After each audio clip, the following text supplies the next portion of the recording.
예수님, 오늘은 9월 7일 연중 제23주간 수요일입니다. 오늘 미사의 말씀은 복음과 독서에서 초점이 하나입니다. 인생에서 그리고 세상에서 과연 무엇이 가장 중요한가 하는 우선순위의 문제입니다. 세간에서는 사랑이 가장 중요하다고 여기는 경향이 있는데 틀린 말은 아니지만 이 경우의 사랑은 대개 받는 사랑이고 그것도 인간적인 사랑입니다. 하지만 받을 생각만 하지 줄 생각을 하지 않는 세간의 사랑과 달리 예수님께서는 사랑이란 행복과 불행을 가르는 경계선일 뿐이라고 전제하신 다음에 목표가 되어야 하는 것은 하나님께서 인간에게 베푸시는 사랑이고 그것도 우리가 이 하나님의 사랑을 본받아서 다른 이들에게 베풀 사랑이라고 가르치셨습니다. 그래서 그 사랑을 받게 될 사람들, 즉 가난하고 굶주리고 우는 사람들이 행복하게 되리라고 선언하시는 한편으로 사랑을 줄 모르고 거부한 사람들, 즉 부유하고 배부르고 웃는 사람들은 불행하게 될 거라고 선언하셨습니다. 누구나 하나님의 사랑을 받고 있습니다. 예외도 없고 차별도 없습니다. 그렇지만 정작 그 사랑을 받고 있음을 깨닫는 사람이 많지 않습니다. 그래서 하나님의 사랑을 받은 데 대해서 감사할 수 있는 사람만이 이 사랑을 다른 이들에게 주고자 합니다. 받아서 주는 것이고 받은 데 대해서 보석하는 것입니다. 이것이 신앙인들에게 나타나는 기본적인 깨달음입니다.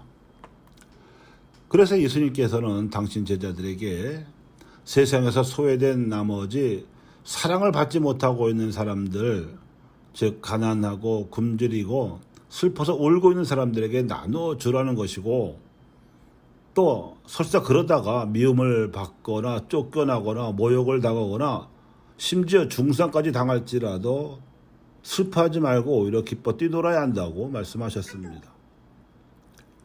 하나님께서 당신의 사랑을 당신 대신 베푼 그들에게 상을 주실 것이기 때문에 그렇다는 겁니다. 예언자들의 운명도 그러했습니다. 하나님께로부터 받은 사랑을 알지도 못하고 그래서 감사하지도 않는 사람들은 그 사랑을 모르기 때문에 나눌 줄도 모릅니다. 그래서 재산을 주구장창 모으기만 할 뿐 다른 이들을 위해서 쓸 줄을 모르기 때문에 하나님께서 달리 채워주실 게 없는 겁니다.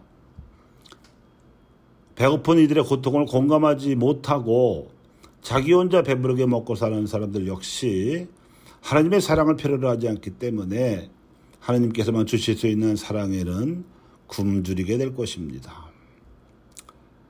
세상에서 고통받는 이들의 아픔에 공감하지 못하는 사람들도 마찬가지로 자신들에게 어려움이 닥칠 때 아무도 공감하지 않을 것이고 하느님도 외면하실 수밖에 없기 때문에 그때 가서는 슬퍼하며 울게 될 것입니다.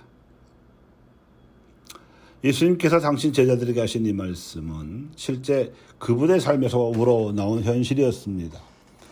그래서 행복과 불행을 선언하시는 이 대목은 문장이 시제가 현재형입니다.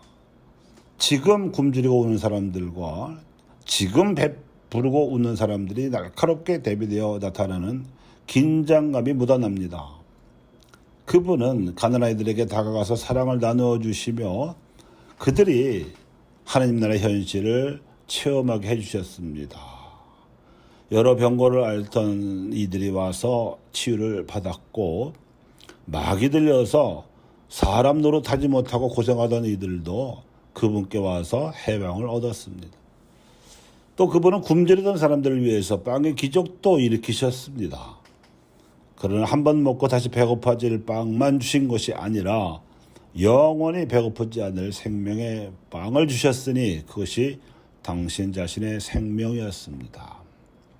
우리가 성체성사 때마다 목격하고 체험할 수 있는 현실입니다. 그리고 그분은 우는 사람을 만나시면 진심으로 위로해 주셨습니다. 이스라엘에 나인이라는 고을이 있는데 이곳에 이르셨을 때 마침 외아들을 잃고 슬피 오는 과부로 보셨습니다.